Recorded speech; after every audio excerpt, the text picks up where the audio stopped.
it's a bit windy, so I hope you can hear me. Well, that's probably no bad thing when I'm reviewing this tent.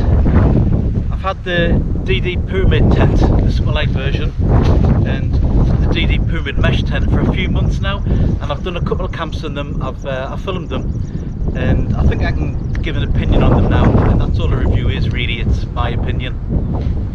So the DD Superlight Pyramid tent comes in at £95 on DD website currently.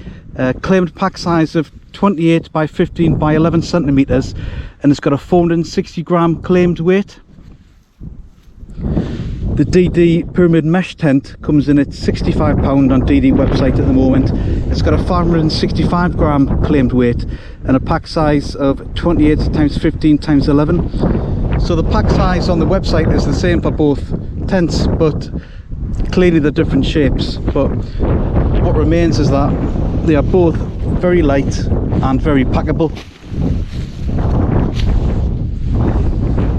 And there's a banana for scale. I'm going to pitch the mesh tent first, and I have to say it's quite an easy tent to pitch. You do need a hiking pole, which doesn't come included.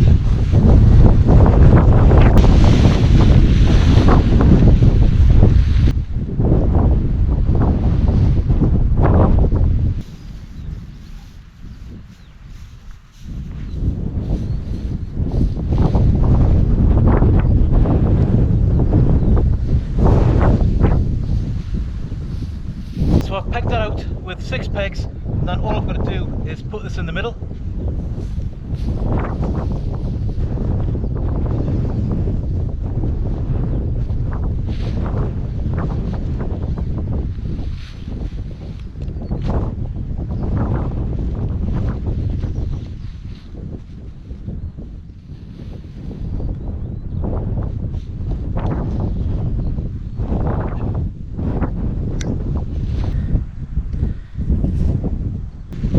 So this alone, pitched by itself, would give you protection from damp ground and protection from bugs, but no protection from, you know, wind or rain, which if you don't need that protection, you're probably not camping in the UK.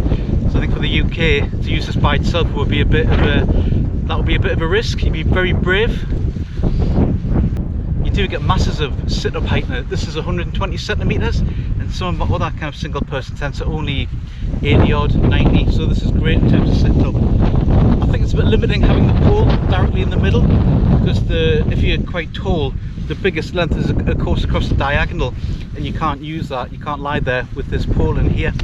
But the size of the tent inside is fine for me, because I'm quite a short bloke. I'm only, I don't know, 5'6" on a good day. I've got the Exped extra small flex mat, just to give you an idea, you know, for scale.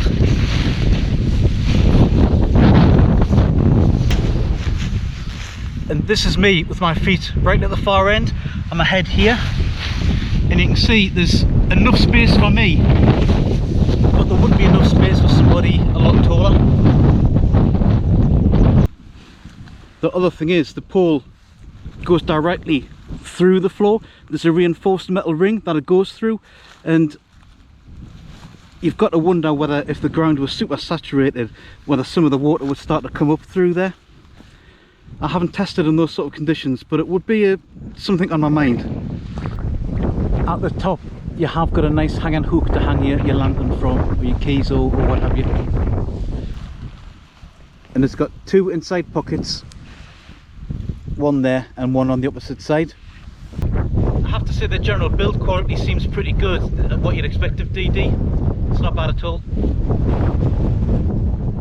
And of course the DD Superlight tent is designed to go over the top, so let's put that on now.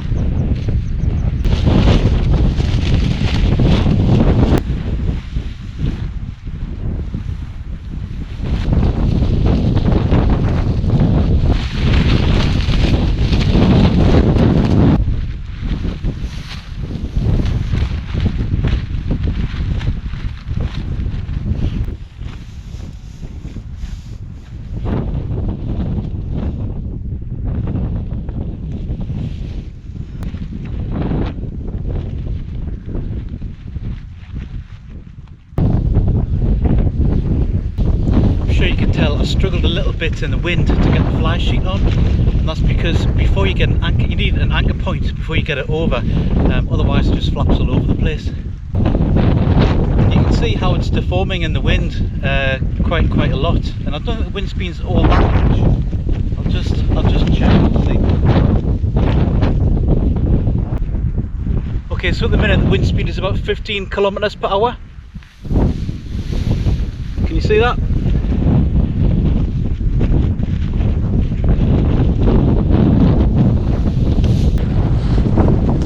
And this is the sort of deformation we're getting at 15 kilometers an hour.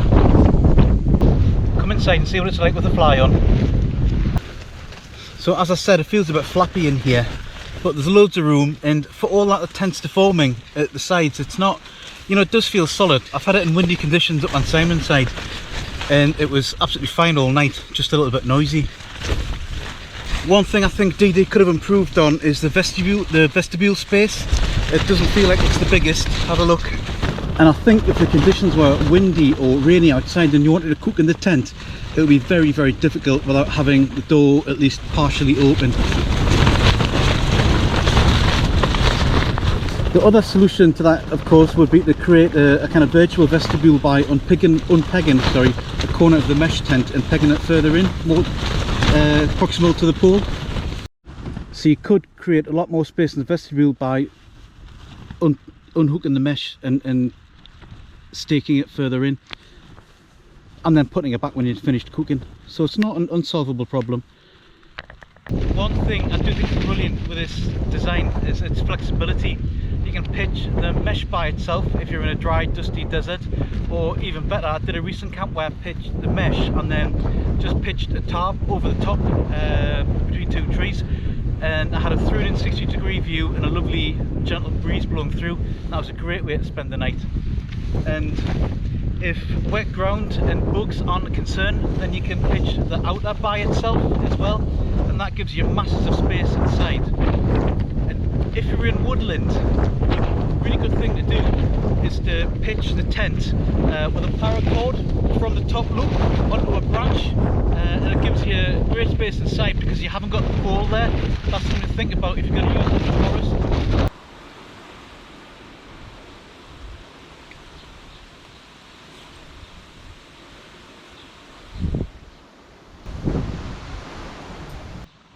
Absolutely tons of room if you just pitch it with the outer. And one thing I didn't mention earlier is the venting system. You've got a large mesh triangle on the outer tent. And I can't really comment on condensation because every time I've used it, it's been nice and breezy and I've never suffered from condensation at all. But the potential's there. But that is a big panel. Here's my hand for comparison.